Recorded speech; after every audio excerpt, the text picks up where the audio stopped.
What if the life you're living isn't the one you were meant to live, but the one you've settled for? The routines, the expectations, the quiet, persistent ache that something's missing. Even when everything looks fine on the outside. Maybe you've felt it, that hollow stillness at the end of a long day, the sense that you're doing everything you're supposed to, but somehow none of it feels like you. You've tried. Books, affirmations, hustle, healing, control. You've visualized, you've pushed, you've waited, and still. You wonder why the breakthroughs don't come. Why the money slips through your fingers. Why love feels distant. Why peace is always one more goal away. Here's the truth no one ever told you. You're not failing. You're misaligned. You've been trying to control life with your hands instead of co-creating it with your soul. The problem isn't out there. It never was. It's in the frequency you're sending. It's in the beliefs buried so deep you forgot they weren't yours. It's in the way you doubt your worth. Every time life delays something you prayed for. But what if the delay isn't rejection? What if it's redirection? A whisper from the universe saying, "You're meant for something deeper." What if you could stop chasing and start remembering? What if your greatest power is not in doing more, but in tuning inward to the quiet, steady truth of who you are? This isn't another how-to video. This is a story, your story, told through ancient metaphors and modern truth, built from timeless wisdom and soul-tested philosophy, infused with the law of attraction, the quiet stillness of meditation, and the grounded resilience of Stoic thought. If you've ever felt like the universe forgot you, if you've ever whispered, "There has to be more than this," then stay. Because this video will not tell you what to do. It will only remind you of what you've always known. And once you remember, you'll never look at your life the same again.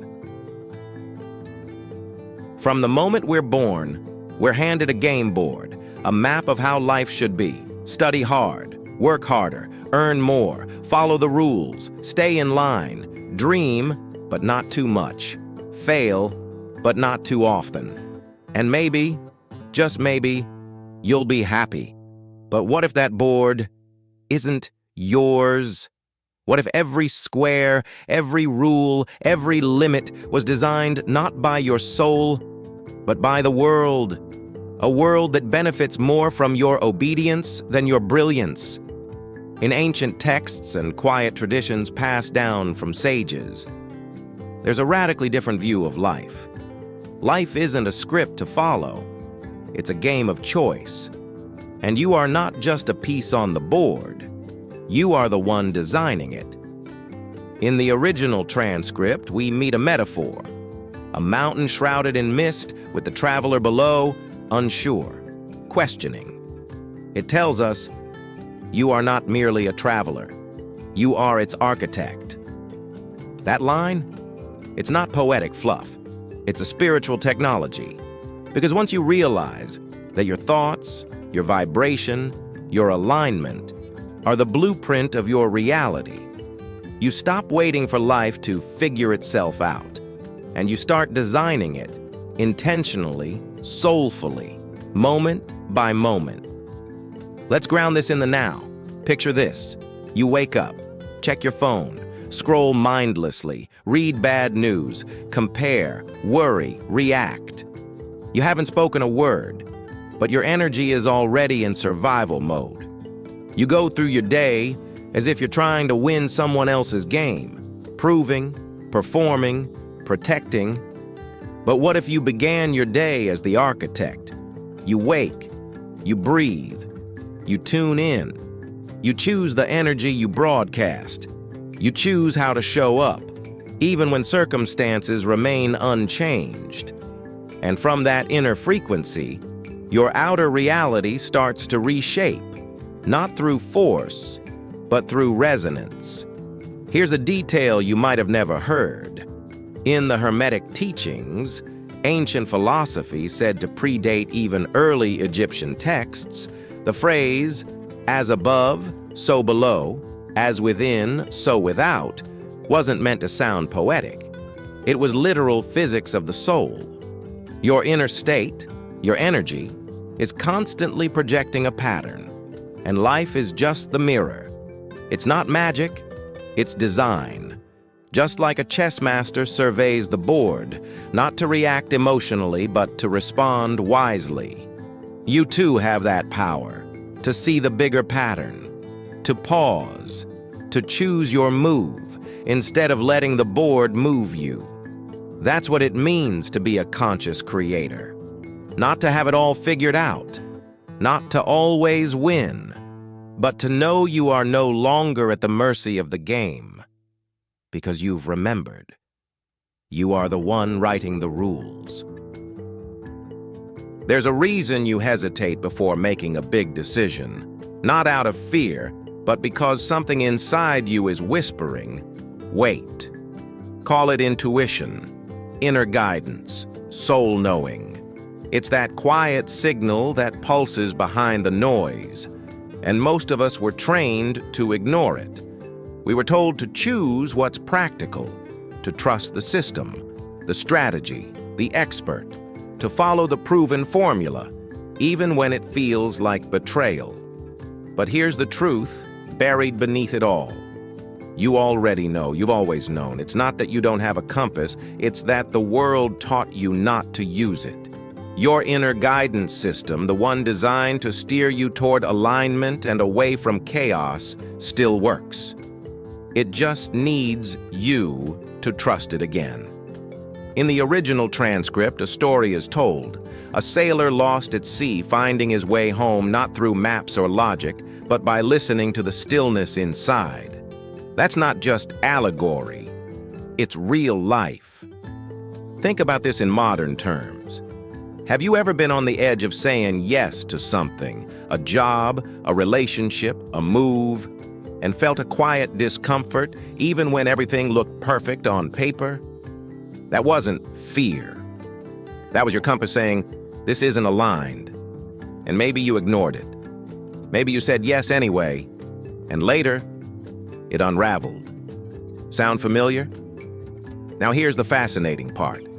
In the heart, there are over 40,000 sensory neurons, brain-like cells that not only communicate with the brain, but often fire before the brain reacts. Your heart feels truth before your mind can explain it. That gut feeling you brushed aside? It was data, energetic intelligence, soul logic. And this is where law of attraction meets stoic clarity. The law says, what you vibrate, you attract. Stoicism says, know yourself, then act with integrity. Combined, they reveal a simple truth. Alignment is intelligence.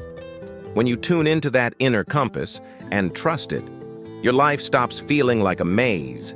It becomes a path, a flow. But trusting it requires silence, stillness. It requires slowing down enough to feel again. And in a world that profits from your distraction, silence is rebellion. Here's a practice. Before your next big decision, do nothing. Not forever, just long enough to quiet the noise. Find 5 minutes. Close your eyes. Place one hand on your chest. Breathe slowly. Ask yourself, does this path feel expansive or contracting? Do I feel pulled forward or pushed into it? Your body knows the difference. Your soul does too. And when you act from that space, even if the outcome is uncertain, the path itself becomes your reward. You don't need another opinion. You don't need a million signs. You just need to remember the signal already inside you. Because every time you ignore that voice, life will give you a lesson.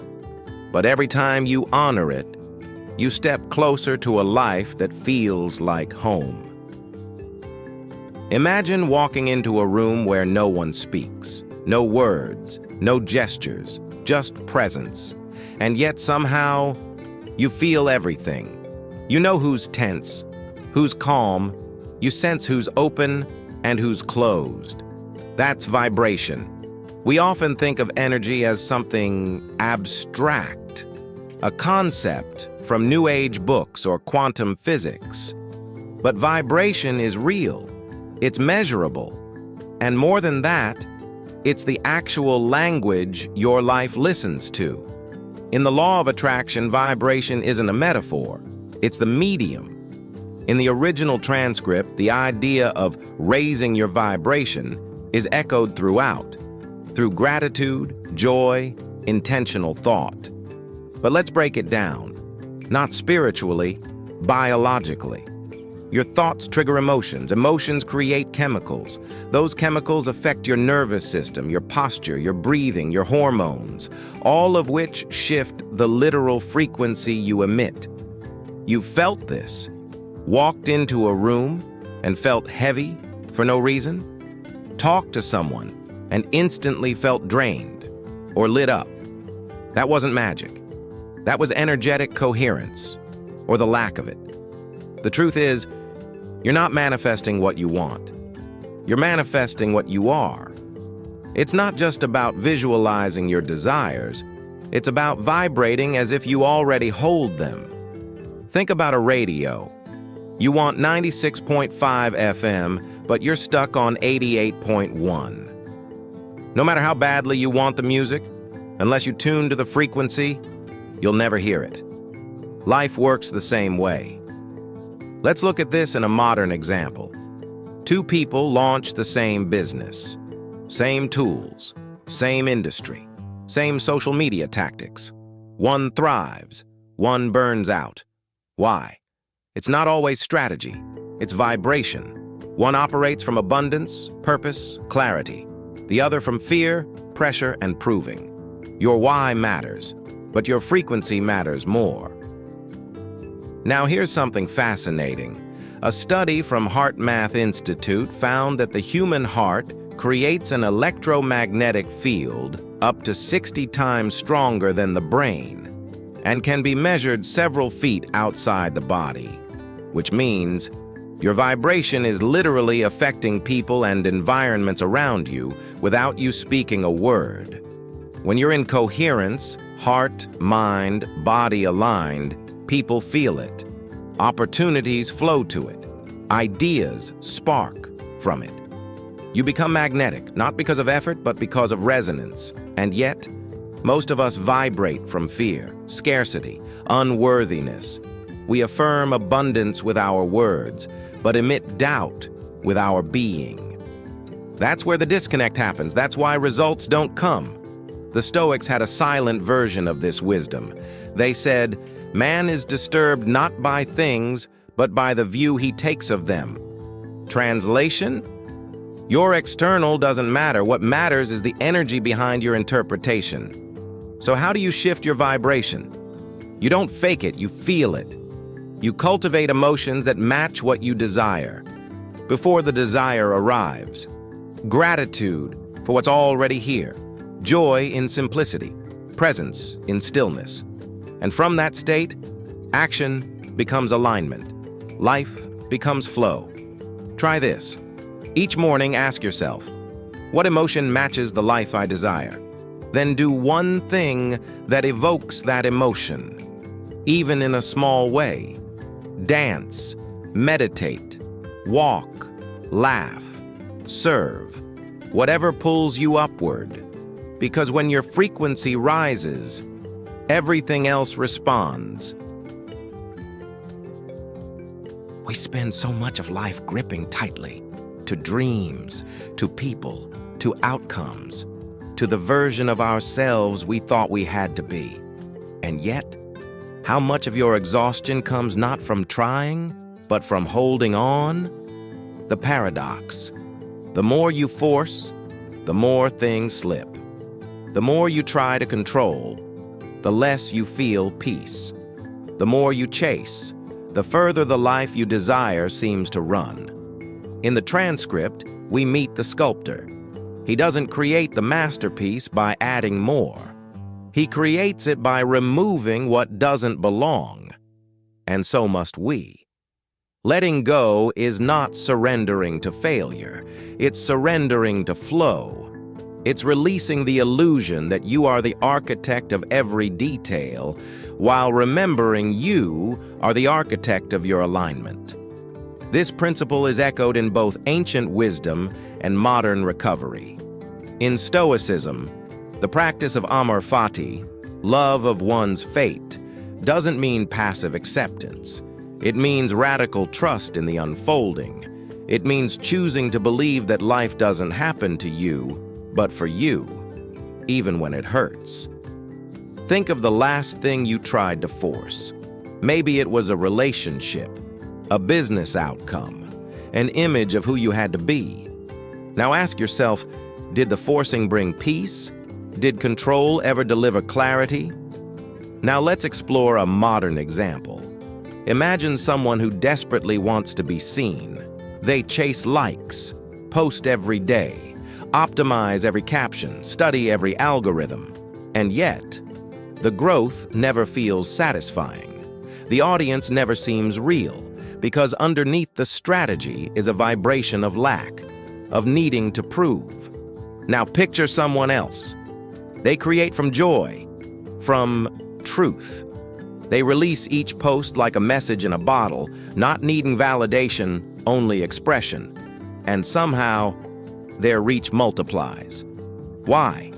Because letting go changes the energy behind the action. And energy is everything. Here's a little-known truth. In neuroscience, the brain has what's called a default mode network. It activates when we stop trying, when we rest, daydream, surrender. And guess what? This is the exact state where problem-solving, creativity, and insight explode.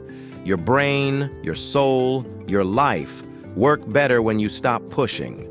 But letting go doesn't mean giving up. It means releasing your grip on how it must unfold. It means saying, I still desire this, but I trust the timing. I trust the form. I trust that what's meant for me will arrive if I stop blocking it with my fear. Here's a practice. Write down one thing you've been obsessing over. Something you want so badly it hurts. Now ask, what fear is underneath this craving? What identity is attached to this outcome? Then visualize releasing it, not losing it, not rejecting it, but handing it over to life, like a kite, into the wind. Say aloud, I release this not in defeat, but in love. I am open to this or something even better. Because when you release the outcome, you create space for miracles. Letting go is not weakness. It's power in its purest form. The power to trust, even without evidence.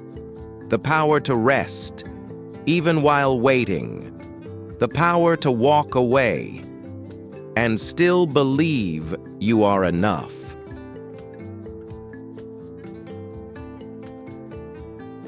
Some people mistake alignment for idleness, like it means sitting around and waiting for the universe to do all the work. But let me ask you this. Have you ever forced something to happen, and even when it worked, it didn't feel right? That's the cost of misalignment. When you're out of sync with your soul, even success feels hollow. Alignment doesn't mean doing nothing. It means doing the right thing, from the right place, at the right time. In the transcript, we meet the wise archer. He doesn't just shoot wildly into the void. He visualizes the target, feels the release. The shot only comes once the intention is clear. This is what modern creators and entrepreneurs are rediscovering. When you move in alignment, your energy does more than your effort ever could. Let's look at a real-life example. You've probably heard of someone who burned out doing all the right things. They followed the routine, checked every box, stayed disciplined. But they ignored one thing, whether their soul was on board. Discipline without alignment becomes punishment. Action without presence becomes noise. Now think of someone else. They take fewer steps, move slower, but each step is deliberate. They rest when they're tired, speak when it's true, say no without guilt, and somehow things flow to them. Why? Because alignment is not laziness, it's leverage. You're not here to hustle your way into worth. You're here to flow your way into truth. Here's the science. Studies in flow psychology show that peak performance happens not under pressure, but under deep alignment, when challenge meets capability and distraction melts away. Athletes call it the zone. Artists call it divine inspiration. Spiritually, we call it alignment. It's the moment where you disappear and something bigger moves through you. That's not an accident. It's design. When you are mentally clear, emotionally grounded, and spiritually connected, your timing sharpens. You know when to leap. You know when to wait. And you no longer chase every opportunity because the right ones start chasing you. But here's what most people don't realize. Alignment requires courage. The courage to stop doing things just because they're familiar. The courage to say no to almost right so you can make room for exactly right. You can't align if you're constantly adjusting yourself to be digestible to others.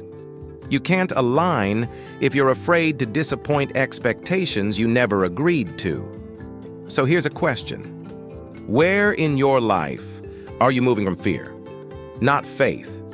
Where are you acting from pressure, not peace? Find that space. Pause. Breathe. And ask, if I trusted life completely, what would I stop doing today? Now do that. Not because it's easy, but because it's aligned. Here's a practice to anchor this in. Each morning, instead of asking, what do I need to get done? Ask, what is the most aligned action I can take today?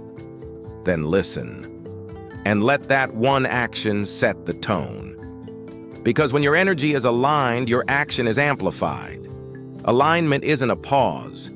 It's a portal to clarity, to peace, to power.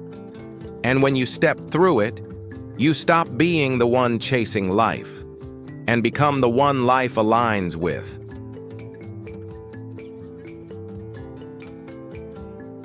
You've probably felt it. That invisible wall. You set an intention. Visualize the outcome, and then nothing moves. Doors stay shut. Energy feels heavy. Progress stalls. So you ask, what am I doing wrong? Why isn't it working? Why does it feel like something is pushing back? The answer? Because something is. But not from outside. The resistance you feel is your own. In the transcript, there's a story of a knight who sees an immovable wall ahead, only to realize it was an illusion made of fear. This metaphor isn't fantasy. It's neurobiology and ancient truth. Whenever you try to expand, your subconscious checks your past. Last time you tried this, it hurt. Remember the failure? Let's stay safe. And just like that, the wall appears. But here's the part no one tells you. Resistance doesn't mean stop. It means look closer. It's not a warning sign. It's a map, showing you exactly where the old story lives. Let's take an example. Someone wants to double their income. They set goals, build strategies, visualize wealth. But when opportunity knocks, they shrink, procrastinate, undercharge. Why? Because deep down, a belief says, if I make more, I'll lose love. I'll be judged. I'll become someone people resent. That's not laziness. That's self-protection. The resistance isn't about the goal. It's about the identity the goal threatens to dismantle. Now here's the Stoic layer. Marcus Aurelius wrote, "The impediment to action advances action. What stands in the way becomes the way. What does that mean? It means resistance is not a block, it's the doorway. When something triggers you, frustrates you, slows you, pause, breathe, ask, what part of me feels unsafe if this actually works? That's the layer, that's the lie. And once seen, it begins to loosen. Here's a fascinating fact. In psychology, cognitive dissonance is what happens when a person's desired self and current self are out of sync. It creates emotional discomfort. Your brain literally tries to sabotage progress, not because it hates change, but because it's wired for familiarity. That's why change feels uncomfortable. Not because you're wrong, but because you're growing. And here's where the law of attraction evolves. You don't raise your vibration by ignoring resistance. You raise it by embracing it and choosing again. Resistance is where the magic lives. It's where the nervous system gets rewired, where the old self surrenders and the aligned self emerges. Here's a practice. When resistance shows up, don't react. Write down exactly what you feel, not the story, but the emotion. I feel scared. I feel unsafe. I feel unworthy. Then ask, is this true right now or just old energy echoing forward? In most cases, it's just a memory, not a fact. Now breathe into that space. Let it move and act anyway, not recklessly, but rooted in awareness. The wall may still be there, but you'll walk through it, not by force, but by understanding. Because resistance isn't trying to stop you. It's trying to integrate you, to make sure you don't just receive the life you want, but that you're ready to hold it when it arrives. Most people are chasing motion, momentum, results, movement. They fear stillness. They label it laziness. But let me ask you something. When was the last time you let yourself simply be? Not to wait, not to think, not to plan. Just be there. In the transcript, we find a story of the eternal stream, a river that never resists obstacles, but flows around them with grace. Not through force, not through control, but through complete surrender to its nature. This is stillness. Not as an action, but a diao.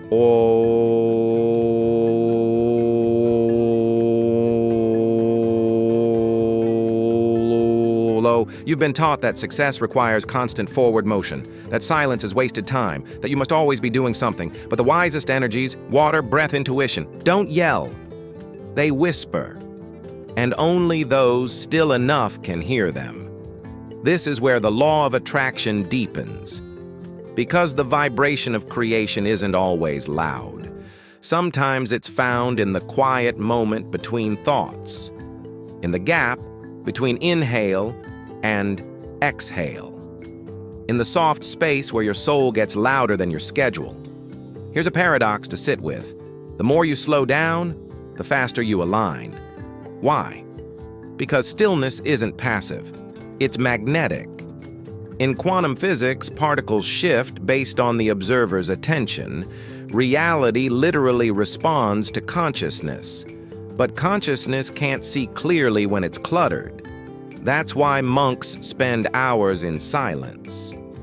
That's why mystics retreat to solitude. Not to escape life, but to see it clearly. And here's a modern example. A tech entrepreneur, burned out after years of hustle, takes a forced sabbatical. At first, the silence drives him crazy. He feels unproductive, irrelevant, empty. But slowly, something shifts. He begins to hear thoughts he'd buried, feels emotions he never let surface. Ideas come, but not from pressure, from presence. Within weeks, he realigns his business, pivots his model, and creates more impact in 6 months than in the last 6 years. Why? Because the noise stopped. And when noise stops, clarity speaks. In Stoicism, The highest virtue isn't productivity. It's ataraxia, inner peace. The unshakable calm that arises not from controlling the world, but from mastering your mind. Stillness is the practice ground for this peace. But stillness is not always comfortable. When you slow down, the truths you've avoided come up. The pain you buried, the lies you believed, the emptiness you filled with motion, they all rise. And that's okay. Because healing doesn't come through doing more. It comes through finally feeling what's already there. So how do you access stillness in a noisy world? You don't need a monastery. You just need a few minutes. Here's a practice. Each evening, sit in silence for 10 minutes. No music, no distractions. Just sit. Eyes closed, back straight. Feel the weight of your body. Listen to the sounds around you. Watch your breath without changing it. If thoughts come, let them. If emotions rise, feel them. Say nothing. Do nothing. Just be there. And in that quiet, something sacred happens. You stop being the problem to fix. You stop being the goal to reach.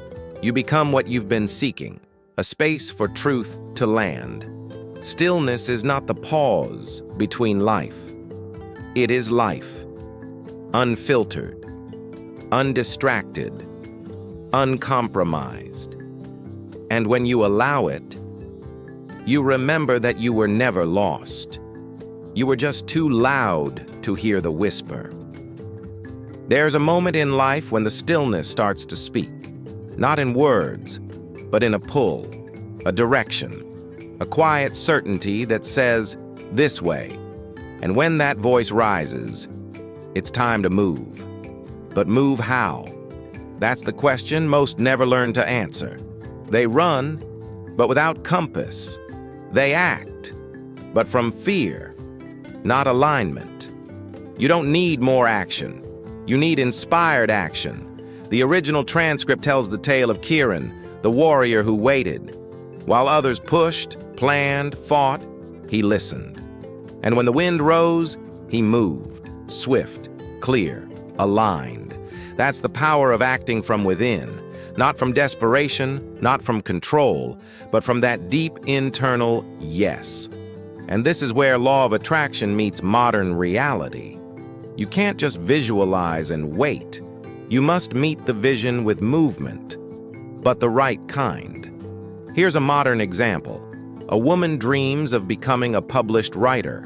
She meditates daily, visualizes success, but nothing happens.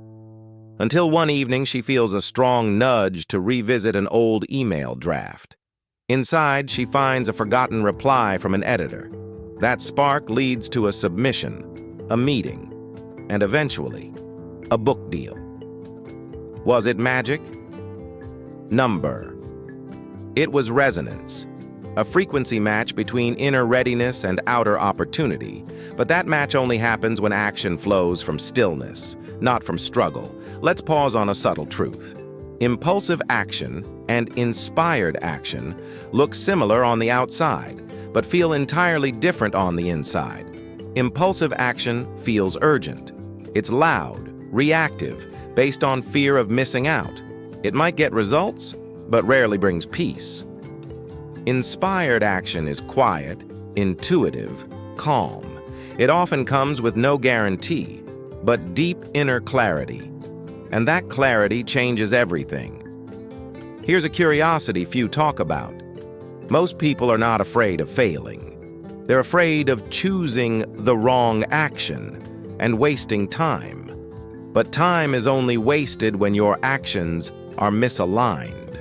When you act just to feel in control, instead of listening to what truly wants to emerge. This is where Stoicism offers a vital key. The obstacle is the way, not through effort, but through perception. Inspired action doesn't ignore reality. It reads it like a map. It feels the wind, sees the signals, and moves when everything aligns. Inner clarity plus outer openness. You become not just a player in life, but a navigator. To cultivate this power, you don't need more plans. You need more presence. Try this. At the start of each day, sit with a journal. Close your eyes. Breathe. Tune in. Ask yourself, what feels light? What feels heavy? What am I avoiding? What's calling me today? Then write down one inspired action, no matter how small.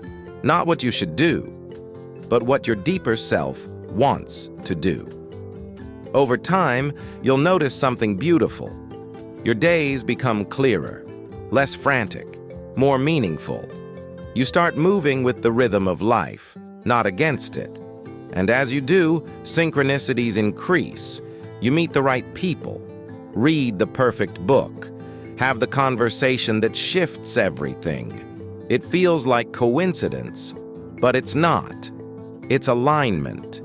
And alignment creates momentum without burnout. That's the gift of inspired action. You don't hustle your way to purpose. You follow the compass within. And here's a final reflection to take with you.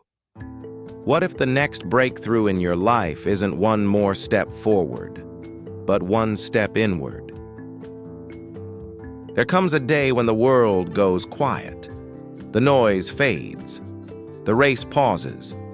And you find yourself standing at the edge of your life asking, what did I leave behind? Not in things, but in people, in energy, in the silent echoes of your presence. Legacy is not a statue built in your honor. It's the ripple you leave in the hearts you've touched, even if you never knew their names. The original story spoke of the master architect and the humble storyteller.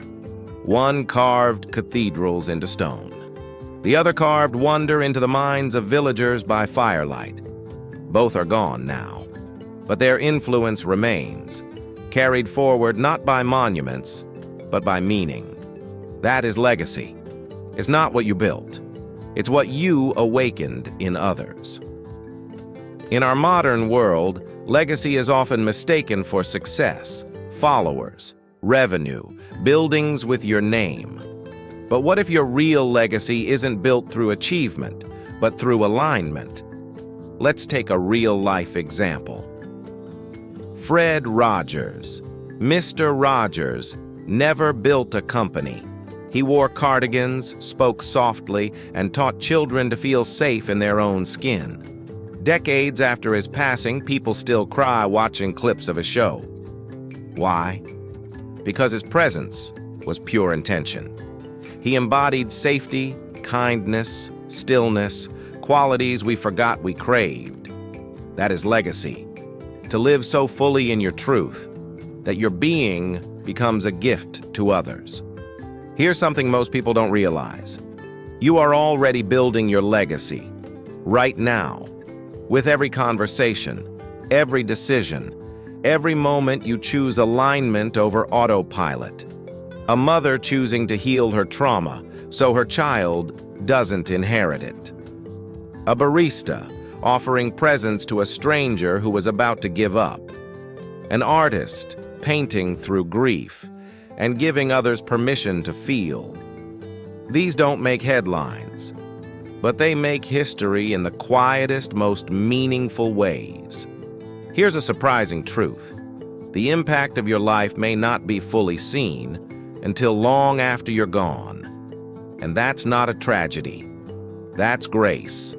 Because you didn't come here to prove something. You came to live awake, to remember who you are, and to remind others of who they are, just by being you.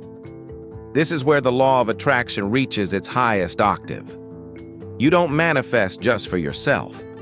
You align with your deepest truth, and that alignment becomes a lighthouse for others. Imagine this. You walk into a room. You say nothing, but your peace softens the tension. Your calm helps others exhale. Your eyes carry a light that reminds someone they are not alone. That's legacy, energy that lives beyond your words. So the question is not, what will I leave behind? The real question is, who am I becoming right now, in every breath I take? Because that is what remains. To anchor this awareness into your life, try this practice. Find a quiet moment. Sit with a journal. Imagine yourself at the end of your life, not in fear, but in clarity. Ask yourself, what would I want people to say about my presence? What values do I want to stand for? What kind of energy do I want to transmit? Write a legacy letter, as if it were written about you by someone you love. Then ask, what's one thing I can do today to become that version of me? It may be small, but legacy is built in the small. And here's the closing truth. You don't leave your legacy after death. You live it, moment by moment. Imagine this, a single day, no rush, no pressure to fix or chase. You wake up and simply are. You walk slowly, you breathe fully, you notice beauty where others see none. No plans, just presence. You don't force your life forward, you feel it unfolding, one moment at a time. Now ask yourself, what kind of life would that be? And more importantly, what kind of person would you become? Let this video be a mirror, not a map. You already carry the compass inside, and it points inward. If something in you stirred while watching, leave a word, a whisper, a feeling in the comments below. The universe is always listening.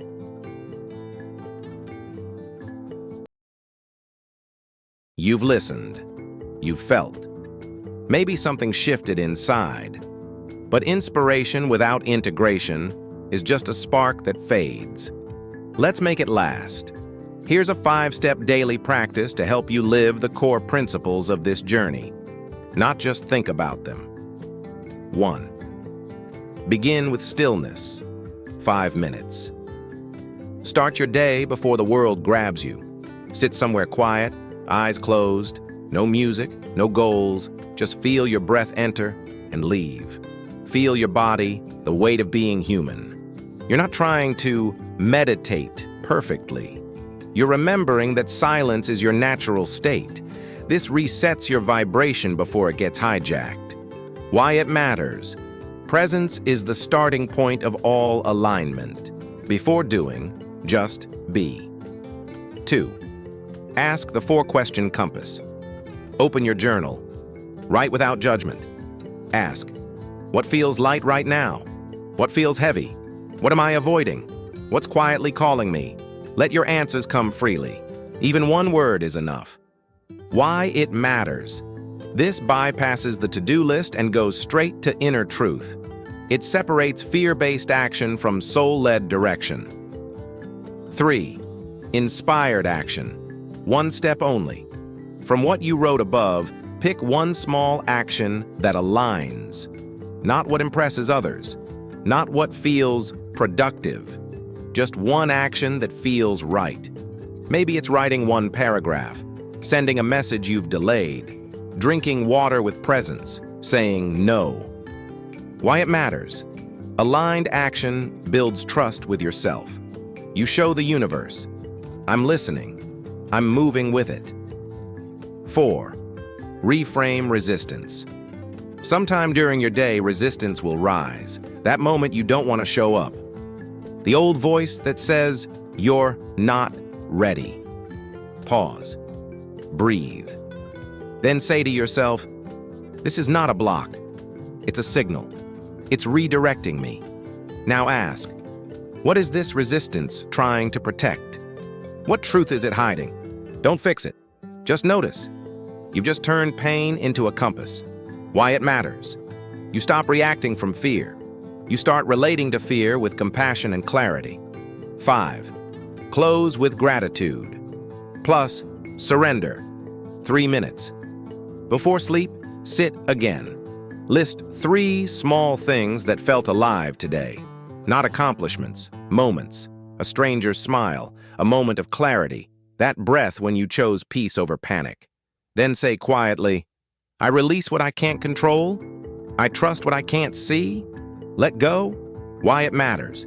This clears static from your nervous system. Gratitude grounds you. Surrender realigns you. Bonus mantra, anytime. When the day feels too fast, when your mind spirals, when you forget who you are, whisper this. I don't chase. I attract. I don't force. I align. I don't fear. I remember.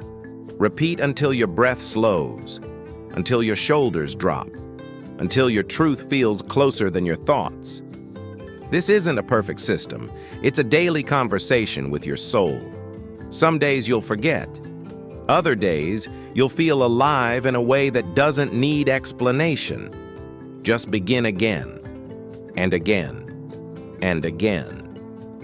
Because that's all life ever asks.